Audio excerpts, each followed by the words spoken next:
আজকে আমি আপনাদের মাঝে সাধারণ একটি তরকারি রান্নার রেসিপি নিয়ে এসেছি, কিন্তু এটা রান্না করার পরে অসাধারণ হয়ে গিয়েছিল। আর যেসব আপুদের বাচ্চা আছে ছোট ছোট, তাদের জন্য তো খুবই সুন্দর একটি তরকারির রেসিপি। আসসালামু আলাইকুম, কেমন আছেন আমার প্রিয় ভাই ও বোনেরা? আশা করি সকলে ভালো আছেন। আলহামদুলিল্লাহ আমিও ভালো আছি।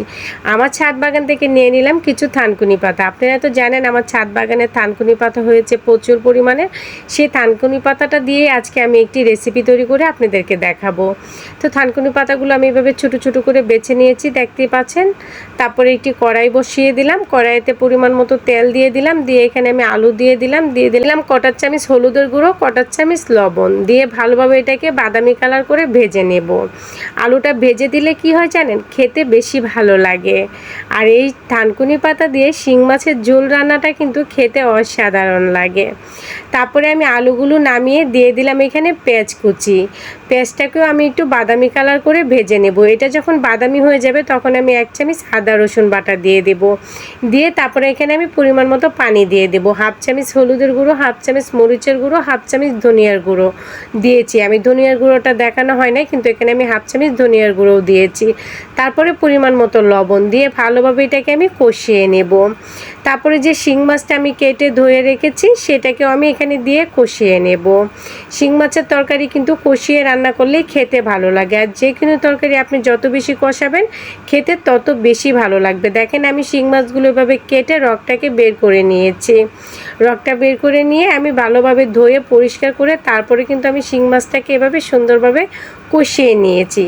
আমার শিং মাছটা কষানো হয়ে গিয়েছে, এখন আমি এটাকে নামিয়ে নেব।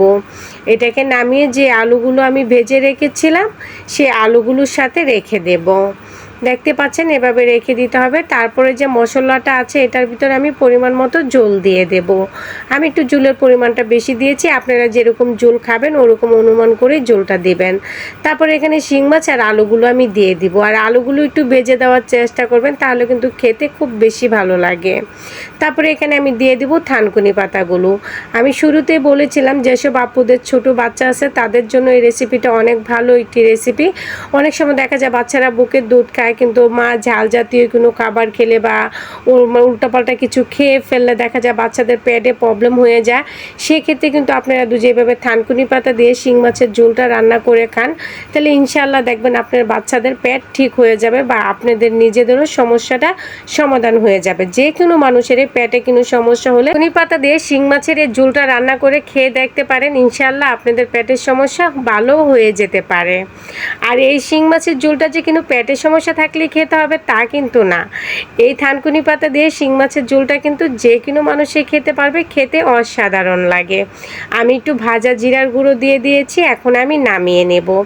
মাশাআল্লাহ দিলে দেখেন কতটা সুন্দর লাগছে আমার তরকারিটা। যদি আপনাদের থানকুনি পাতা দিয়ে শিং মাছের ঝোল রান্নার রেসিপিটা ভালো লেগে থাকে অবশ্যই একটি লাইক করবেন, কমেন্ট করবেন, শেয়ার করবেন, একটু বেশি বেশি করে শেয়ার করে দিবেন। আর যারা ইউটিউব থেকে দেখছেন তারা আমার চ্যানেলটিকে সাবস্ক্রাইব করে রাখবেন।